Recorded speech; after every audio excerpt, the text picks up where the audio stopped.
Hello, myself Vikas Shrivastava. I am going to take class on IP addressing system and its classification. IP addressing system is a concept of layer 2, that is a networking layer. Networking layer is responsible for routing of your data traffic and your data packets. Now, for doing a routing, there has to be an identification system which can uniquely identify a particular system on a network. For uniquely identifying a particular system on a network, there has to be an addressing system, and that addressing system is known as IP addressing system. Before going inside the IP addressing system, we will just practical example of how this addressing system works.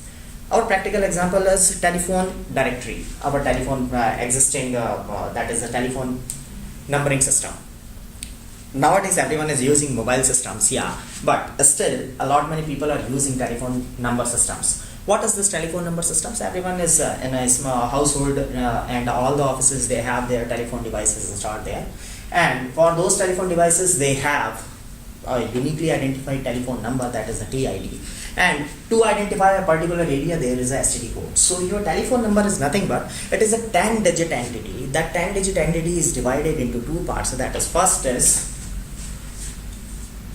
STD part, second is your telephone ID part.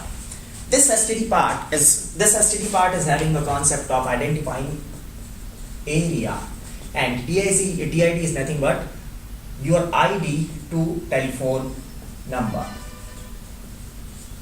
So why there are two parts of STD and TID? STD, obviously we know that there must be an identification of your particular area, your city or your village or kasbah. So for that we have our STD codes. Over it, once you identify your particular area, then you go inside that particular city and then you have your uniquely identified TID number, that is your telephone number, which is identifying you. Concept behind this complete STD and TID is not this much. The hidden meaning behind this STD code is why STD codes have a varying size as per the city. Varying size in the sense, some of the cities have STD codes in 3 digits, some cities have in 4 digits, some in 5 digits. Why there is a distinguish? Means, why Bangalore is having a city code as 080, Mumbai is having 01022, Kolkata, Delhi is having 011, and my own city from where I come, it is having a 4-digit STD code 7759. Some of the villages, they have a 5-digit STD code also. Why there is a variable size of STD codes? Is there any hidden concept?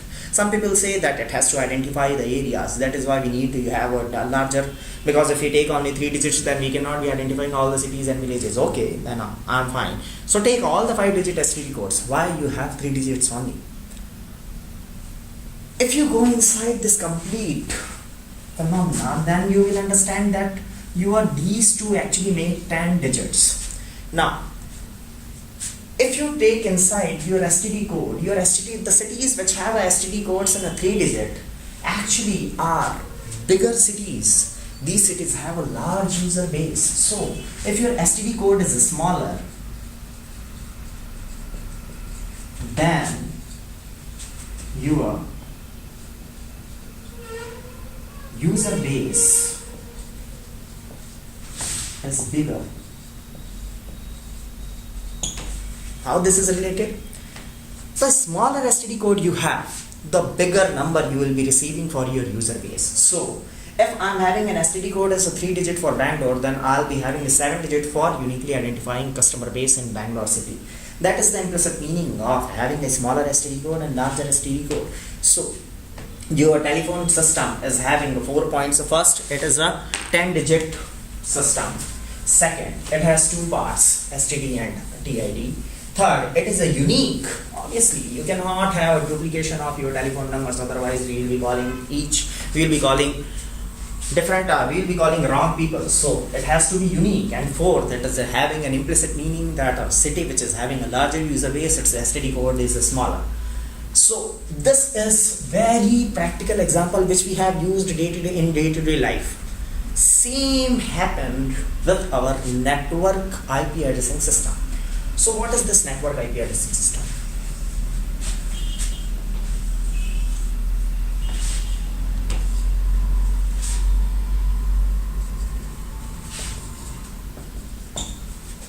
Now, we have two users, Alice and Bob, let us say A and B, and in between they have a connection using the router R1. This router R1 is actually nothing but a connection between A and B, and it has to identify whatever packets are coming from A, and A wants to communicate from to B, then it has to send the data packets or communication packets via R1.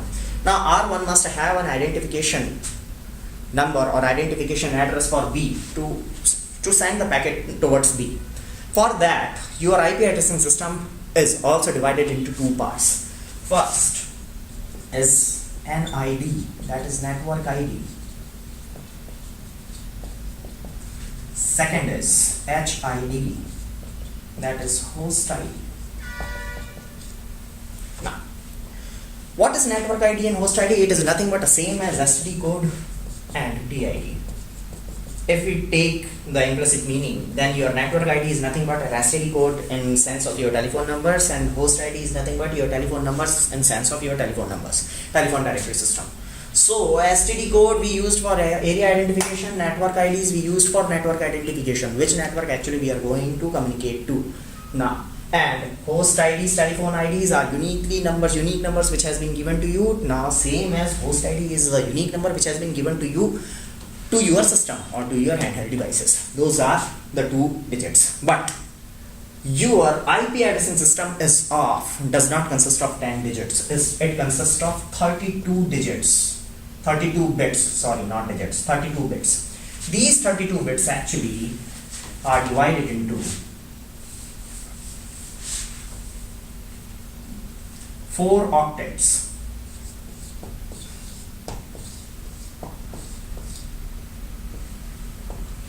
These 4 octets actually divide your 32 digits IP addressing system.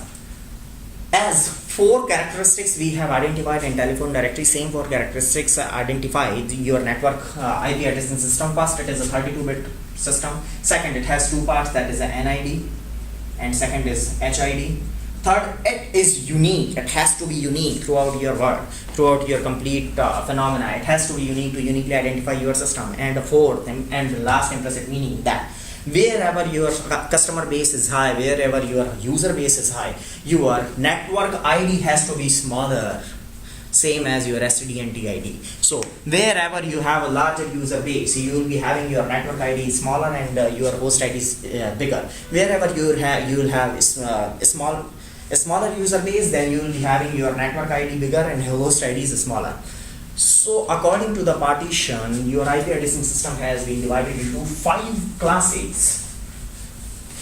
Same as your STD area codes, we have divided your cities into different tiers, tier 1, tier 2, tier 3 cities. Same as their IP addressing system is also divided into 5 classes. What are those 5 classes? Classes of IP addresses. 1. Class A, Class B, C, D and E.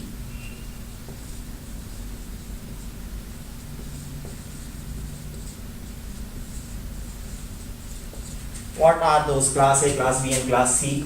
Your IP addressing system is a 32-bit numbering system. So 32-bit in the sense it can have values from 0 to 1 only, all the bits. It is a binary representation, so all the octets will be having a number from 0 to 1.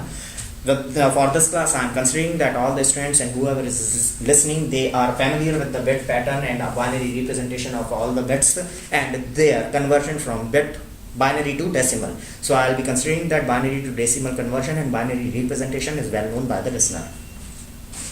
When you have your 4 octets,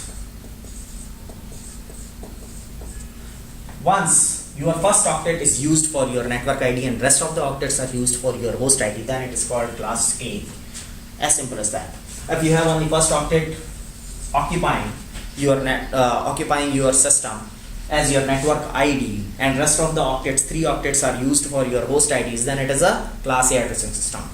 Class B, it is very simple. When you have 2 octets reserved for your network IDs and rest of the 2 octets reserved for host IDs, then it is a class B addressing system. Class C addressing system, when you have 3 of the octets used for your network IDs and 1 octet only used for your host ID, that is a class C addressing system. Class B and Class E, they does not have network IDs and host IDs in their concept. They are different classes which we will deal in the description next. So Class D and E, they have a special class, they are special classes used for a special purpose. So once you have a first octet as a network ID, that is a Class A. If you have your first octet as your network ID, then you will be having range of your IP addressing system as 0 to 127. Okay, right. So 0 to 127 will be your Class A. But there is a glitch. Class A network IDs range from 1 to 126, not 0 to 127. We will see why. But currently note down that Class A is 1 to 126. Class B, once you have two octets identifying your network ID, then your IP addressing system ranges from 128 to 191. It is not 192. We are not taking 192 into consideration. Then Class C, if you take, then it is 192 to 223. Class D is 224 to 239. And what is Class E? That is 240 to 255. These are the Class A, B, C IP addressing range. So if any IP addresses which has been provided to you, let's say that 10.1.1.1.1. So by just seeing your 10, you can say that 10 is in the range from 1 to 126. So obviously it is a Class A IP addressing system. By just seeing your first digit, your first number, you can just identify that which class it is belonging. If you have IP address as 130.1.1.1, then by default 130, it is more than 126 but smaller than 191. So obviously it is coming into Class B IP addressing system. If you have IP address as 197.1.1.1, so 197 actually is Class C IP addressing system because it is residing in the range from 192 to 223. So it is a Class C IP addressing system. Class D and Class E, same as Class, if you have a 224.1.1.1, so it is a Class D. In our gate material, we will not be reading Class C IP addressing system. For your knowledge, we are just saying that Class C IP addressing system is 242 to 255. It is used for very special purposes, and in gate syllabus we are not actually dealing very detailed, we are not having very detailed description about this Class E addressing system. I don't want to confuse you, that is why I am not taking these Class E addressing system currently.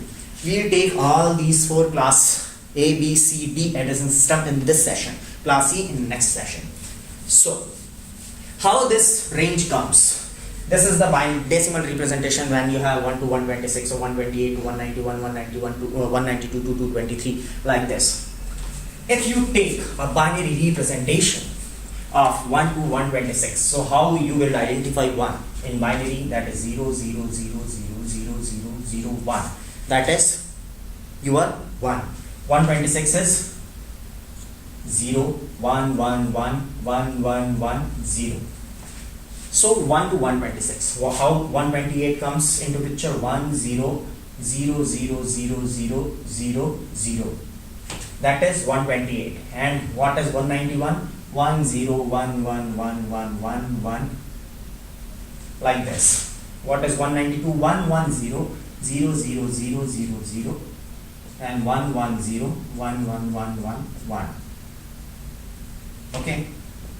1, 1, 1, 0.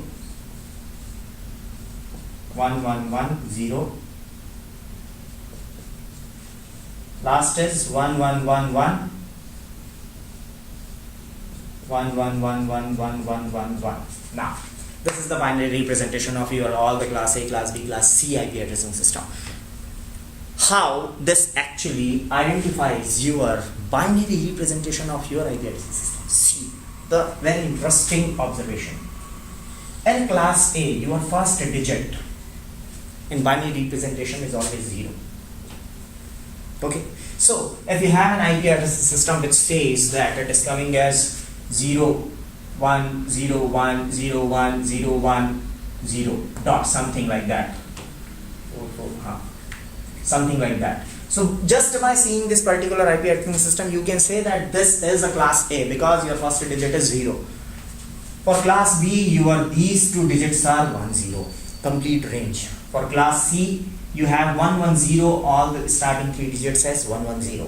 Class D, it is 1110, and class E, all the 4 digits, that is quad 1, you will be having as your IP address system. So with this representation, what we can define?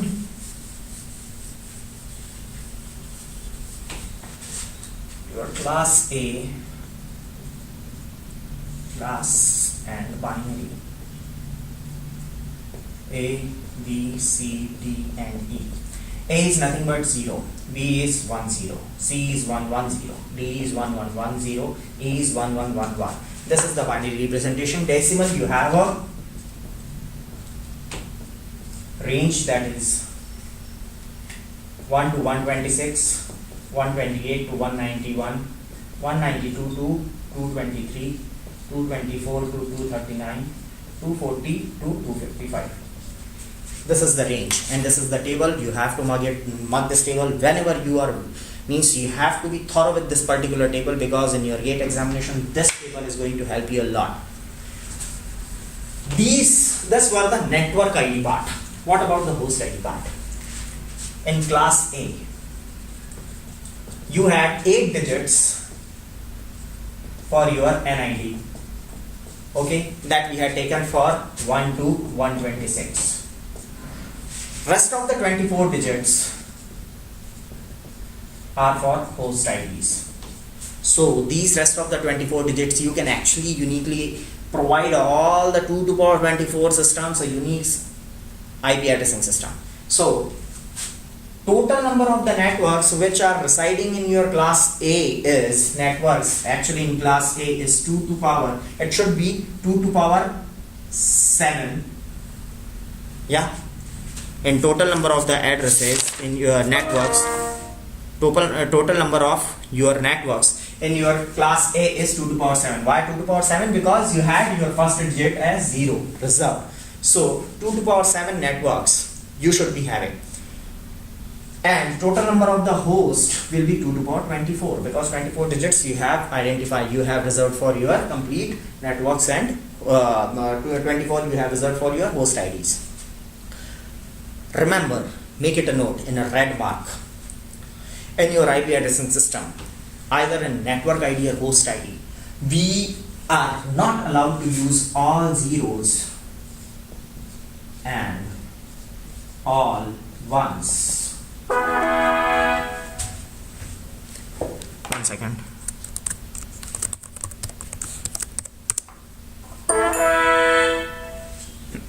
We are not allowed to have all zeros and all ones for our computer system, IP addressing system. So once you are not having all zeros and all ones as your IP addressing system, so in your network ID you are not actually having all zeros, that is class A, and all ones, that is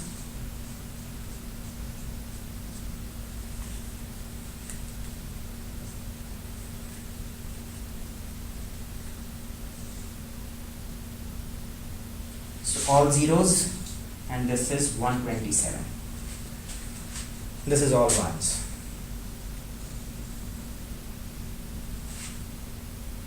Is it right or wrong? That is wrong. All zeros in class A you are not taking, but 0, 1, 1, 1, 1, 1, 1, 1. This is 127. We are not going to use this 127 in our class A because it has one special meaning, which I am going to deal in some time. So your class A 127 we do not take, and all zeros we are obviously not taking. So total number of the networks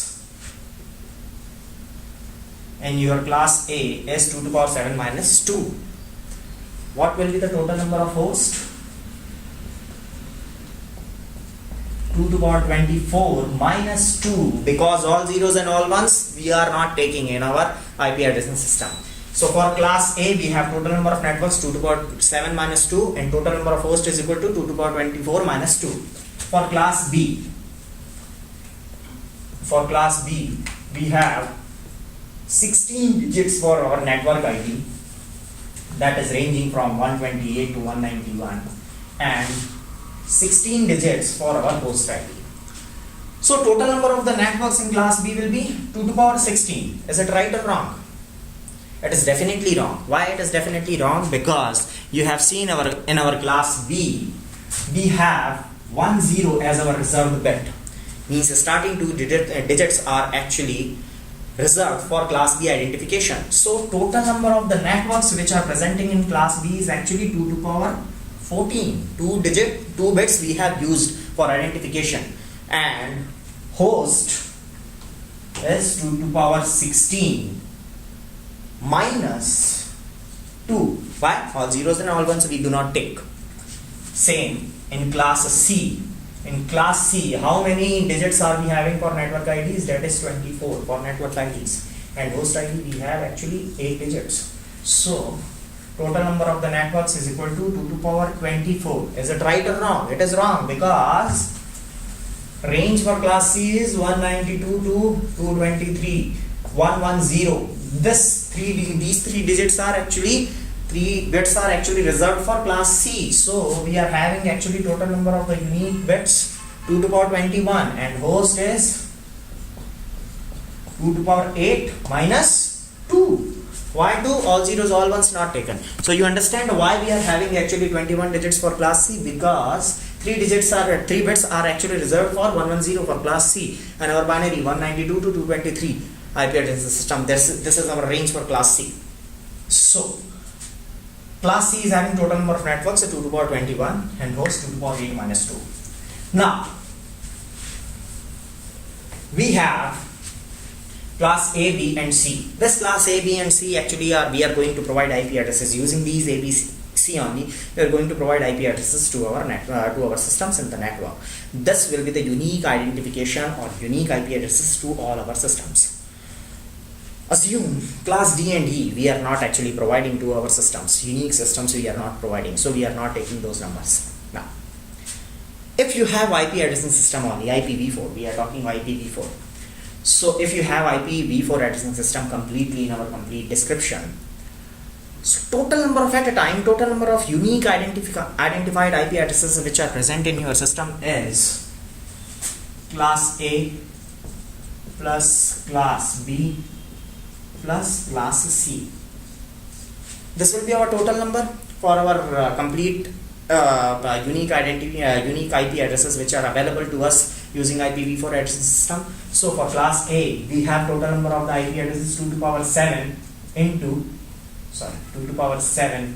minus 2 into 2 to power 24 minus 2. Agreed? Total number of the host, total number of the networks into total number of hosts. Okay? Into total number of the systems in class B, 2 to power 14 into 2 to power 16 minus 2 into 2 to power 21 into 2 to power 8 minus 2. So total unique IPv4 address is coming approximately 4 billion. This is approximately 4 billion. What is the total population of your Earth? Actually, nearly 6 billion, and it is increasing. We Indians are actually very good in providing a good increment in our total population.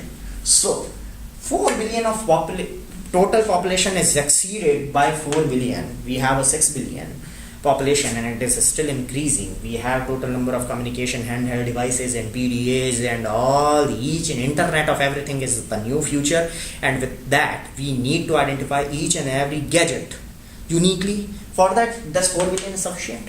Is it? If it is not sufficient, then what will be the solution? Because obviously this 4 billion is not going to solve our problem. We are not going to uniquely identify our computer systems on the network, but we have IPv4 only. What will be the solution? If you have a crunch of your IP addressing system, obviously you have 32 bits currently. If you have a crunch of it, so what can be the two solutions for these things?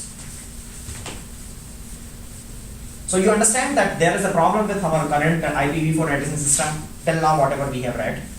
that we have total 4 billion of IP addresses, unique IP addresses, and we have a population more than 6 billion, and currently each and every person is holding many computers, many laptops, many handheld devices, all the PDAs everyone is using. So obviously there is a crunch of IP addresses, unique IP addresses, but we have to have a networking. We cannot just stop our networking. We have to uniquely identify all those systems. To identify all those systems uniquely, we must be having unique IP addresses. If we are not having unique IP addresses, then there has to be a solution given to this existing IPv4 addressing system, which is having a crunch of your IP addresses.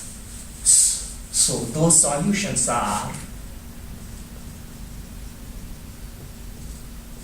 first, obviously, if we are having a crunch of any existing IP addressing system, if we are having a crunch of our 32-bit addressing system, so there is a common scenario that increase your bits. You have to expand your complete 32-bit IP addressing system. So first solution is expansion. What was the expansion given to IPv4 IP addressing system? That is IPv6. IP version 6. What is this IP version 6? IPv6 says that check with your 32-bit. We don't want 32-bit. We need 128-bit IP addressing system. Can you believe 128-bit IP addressing system?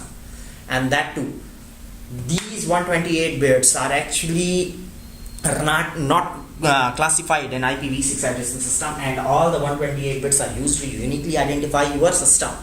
So if you use all these 128 bits for addressing, you will be having total 2 to the power 128 IP addresses. These 2 to the power 128 IP addresses actually converge into trillions addresses, and it says that if you provide IP address to each and every leaf on the earth, each and every leaf in the sense trees leaves, if you provide IP addresses to each and every leaf on the earth, then also you will not be having crunch of IP addresses. So one solution is expansion. This solution is holding, and we cannot just simply say that okay, remove all IPv4s from your system, all the networks. It is really impossible. We are migrating. Our networking society is still migrating from IPv4 to IPv6. Still our IPv4 is holding, and still we are getting a good communication. Your mobile phones are working, my laptop is working, everything is working. So obviously IPv4 is existing. So what will be the second solution? Second solution will be optimization. Optimization. Obviously, whatever unique identified addresses, IP addresses we thought about, those are unique, and there's huge scope of your duplication and grouping of your devices and computer systems, which we will see. So there has to be an optimization mechanism of your IP addressing system. These optimization mechanisms are known as subnetting and supernetting. These subnetting and supernetting are the concepts of optimization of your IPv4 system. We will deal these IPv4 and optimization techniques in further classes. Currently we are not dealing, I'm just coining the term that there are the concept of subnetting and supernetting in your IPv4 optimization system. Okay, why there is a requirement of optimization and expansion, you can understand that there is a chunk of your IP addresses. Okay, so now with this IPv4 concept, I'll just take you detour with the types of communication. I'm not going deep inside IPv4 subnetting and supernetting. You understand what are the different classes of your IP address system, how it is actually practical example we took, that how telephone directory is actually practically related with your IP addressing system, and how IP addresses have been classified according to your bit patterns, means according to the octets, 4 octets we have. So once you have octet division, then you have your classes, class A, B, C and D and E also. So these actually classes are nothing but a classification of your IP addresses. There is a problem with our IP addressing system as a crunch of IP addresses. So we had a solution as a two solution: expansion or optimization. Expansion is IPv6, that is more bits have been provided, And optimization is we are actually going to optimize our IP addresses, which I am going to deal in the next video, but not in this video.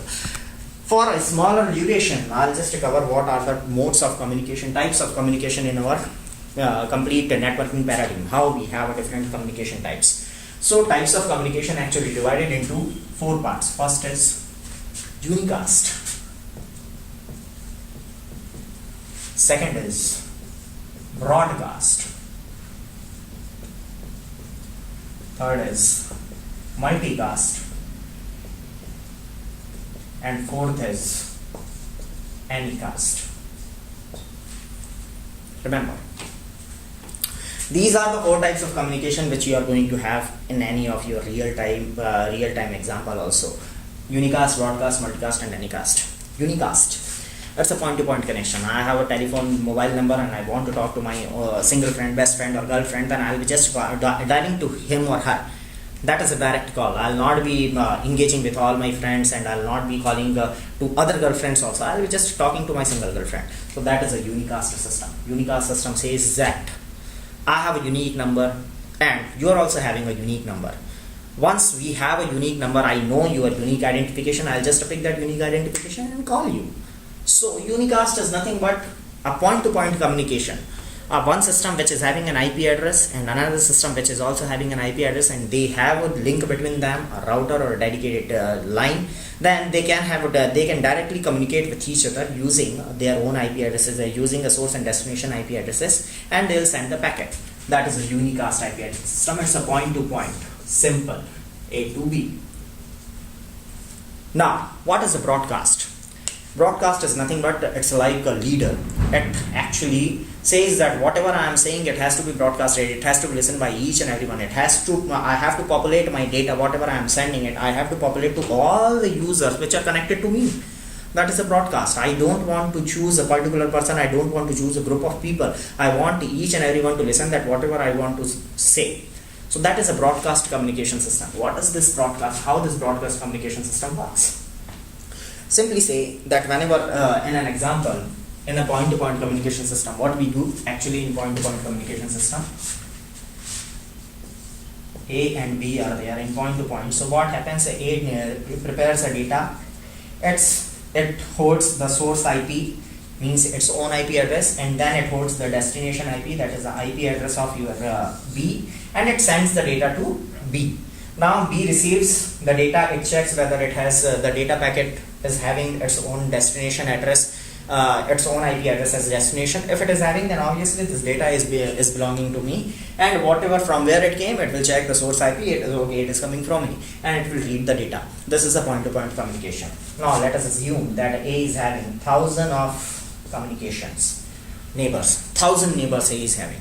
Now A wants to broadcast its complete data communication. It wants to broadcast the data packet. What will be the solution? Solution is A will prepare 1,000 packets. Okay, all the packets will be having a source IP as A and destination IP as all the 1,000 neighbors. One is C, then D, then E. All these 1,000 neighbors will be. So A will be preparing all the 1,000 packets, and it will send those 1,000 packets to individually unicast to each and every person. Is it an intelligent idea? Means A throughout life it will be just preparing the data packets and sending them. It is not having at all. It is not having any work at all. Is it good? No, obviously it is not good. That is why I had told you one spatial IP in a spatial IP addressing system that we are not going to use all zeros and all ones in our IP addressing system. Why that was a condition? That condition was actually used for in host IDs, all zeros and all ones, because when you have all ones in your host IDs, it actually indicates that you are preparing for broadcasting. As the sender, I am actually authorizing the router or the intermediate switch to broadcast my packets. That is broadcasting. This broadcasting is divided into 2 parts, that is a direct broadcasting and indirect broadcasting. Once you have indirect and indirect broadcasting, that is in next classes when I deal with spatial IP addresses, then I will tell you that what is direct broadcasting and indirect broadcasting. Currently your host ID is when it holds all ones, means 255.255.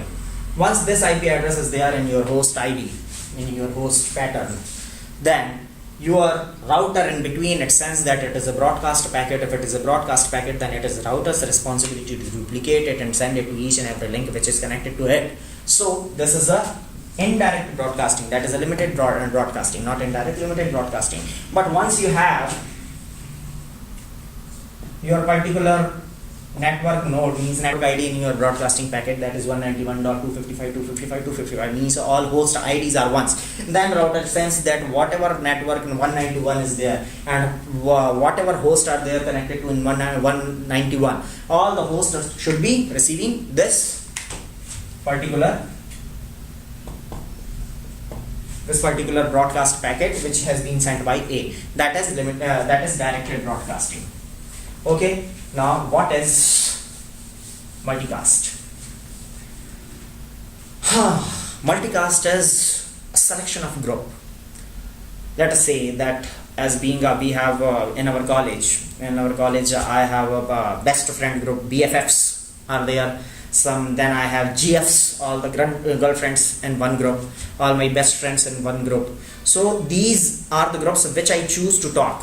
It is same as your you can just in a real-time example, you can say that you create your Facebook group or your WhatsApp group.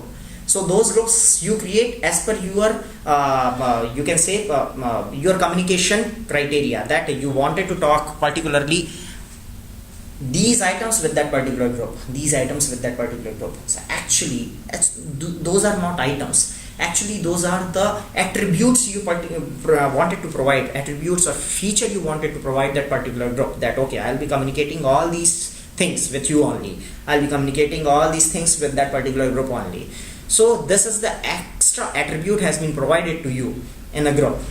Obviously in a networking also you wanted to create a group, that is a multicast, because if A is communicated with B, C, D and E, then how A will communicate only to E and D and B and C like that? A wants to send data packets to B and C only, A wants to send data packets only to E and D, like that. If A wants to send data packet, then it must be having some IP addressing system which uniquely identify your groups.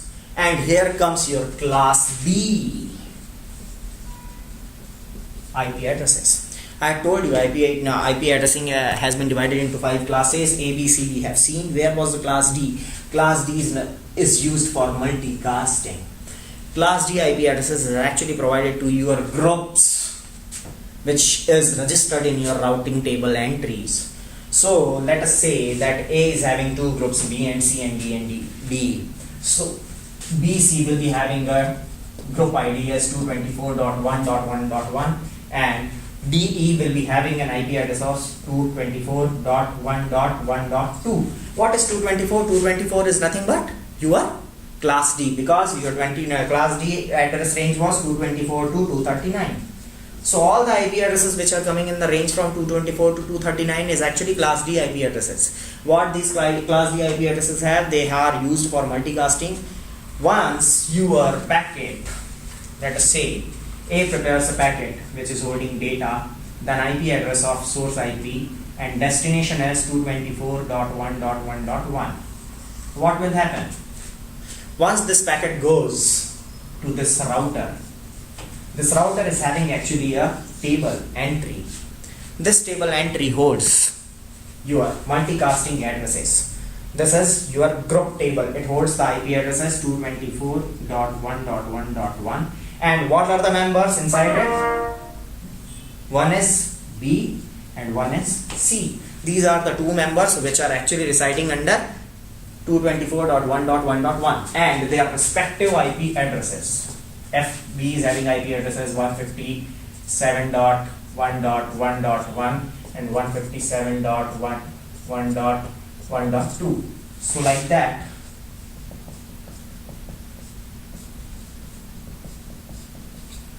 These 2 IP addresses, this routing table, that is a group table, will be held by the router. And once router receives a packet which is having a destination IP as 224.1.1.1, then what will happen? It will call IGMP, Internet Group Message Protocol. This IGMP protocol will be invoked, and this IGMP packet, what will it do? It will fetch the complete multicast table and see what are the member systems are inside that particular IP address, group IP address, multicast address, and it will duplicate the packet to those particular multicast groups. So here comes the existence of your class D IP addressing system. So class D IP addressing system is used for your multicasting, and indirectly it uses Internet Group Message Protocol, IGMP protocol, for identifying your multicast communication. In this way your class D IP addressing system is used. Last is Anycasting. Anycast is used by your mobile phones. Can anyone tell that how your mobile phones are always, this mobile phone, or how this is always having a signal, and how actually your location is determined by this IP, this mobile phone? Your each and every time, each and every second, 2 seconds, your mobile phone transmits a data packet to nearest tower, and that nearest tower comes to know that this mobile is actually residing in this particular area. What is this type of communication? This communication is called Anycasting.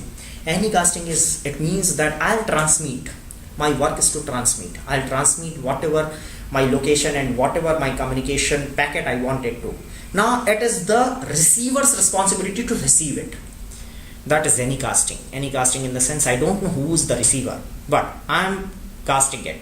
Now whoever is the nearest receiver, they will receive it, and they will just identify, okay, we have received your packet, means you are alive. You are alive, and we know that you are existing in this particular area. So your mobile phones actually transmits in every second your signals that, okay, I am here, I am here. Your actual GPS, how GPS works, GPS is nothing but is Anycasting. It actually, mobile phone transmits its data. It doesn't know, mobile phone doesn't know who is receiving it, but it transmits it. That is called the Anycasting. So with this Anycasting, actually it is very important in our Anycasting system that your mobile phones and PDA devices, all the GPS devices, they are actually communicating with their own, they are transmitting their data, and someone is receiving it. So in this way we are having a types of communication, 4 types of communication, and with this description, where is just very small description because of the time duration, I am just concluding this particular 40-hour class, and thank you for listening it.